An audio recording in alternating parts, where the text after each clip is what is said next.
Cerita ni sangat pelik sikit lah saya cerita.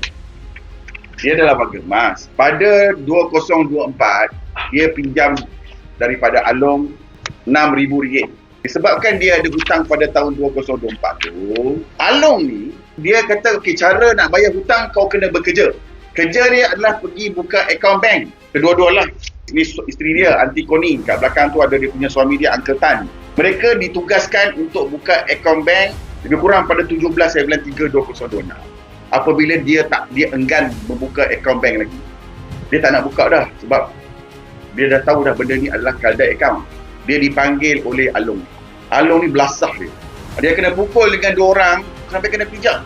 Kenapalah Along ni begitu ganas sampai ke tahap warga emas pun kau nak pukul macam ni?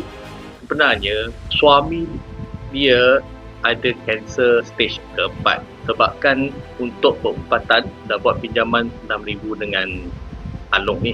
So dengan syarat, dua syarat lah. Either you sebulan bayar 20% interest ataupun kerja dengan dia orang.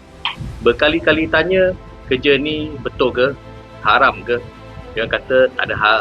Ini simple punya kerja. So setiap bulan sebagai pampasan dia akan bayar 500 orang pergi sign kat JP, kat KL.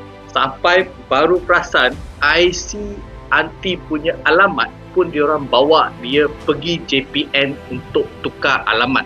Atas sebab apa kita tak pasti lagi. Angka pun, alamat dalam IC pun telah tukar. Semalam baru kita bawa dia pergi UTC Pudu untuk dapatkan IC baru. Sebagai hasil yang kita semalam pergi buat siasatan, first kita pergi AKPK sebab dari maklumat dua orang ni memang akaun sudah kena pakai, nama sudah kena blacklist. Kita try pergi check kredit dia orang lah. Mula-mula saya nak try create account Sitos untuk Aunty ni, tapi IC dia sudah register dengan orang yang tak mahir pun tentang teknologi ni.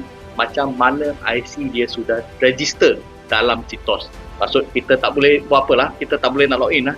The next, kita pergi pula SSM untuk check atas nama diorang ni ada ke, betul ke syarikat yang memang ada register. Atas Aunty Connie ni ada 3 sendirian berhad register atas pengarah ataupun shareholder.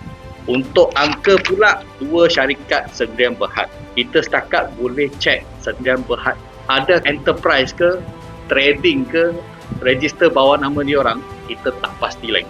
Kita kena ambil masa lagi. Then the next, kalau kita dah dapat semua maklumat ni, we will proceed to check ada berapa akaun semua under company ni, adakah pinjaman.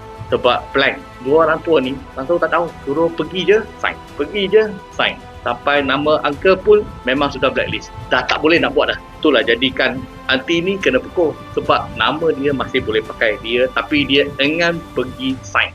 Bayangkan lepas dipukul, hari kedua masih Along tu suruh Aunty pergi JB lah.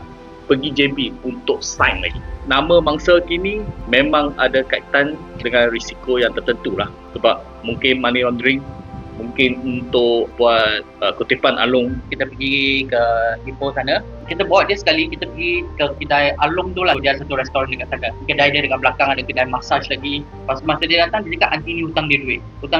Lepas tu kita tanyalah, kalau hutang duit pun mana boleh pukul. Lepas tu dia cakap dia hanya lempang 2 kali je.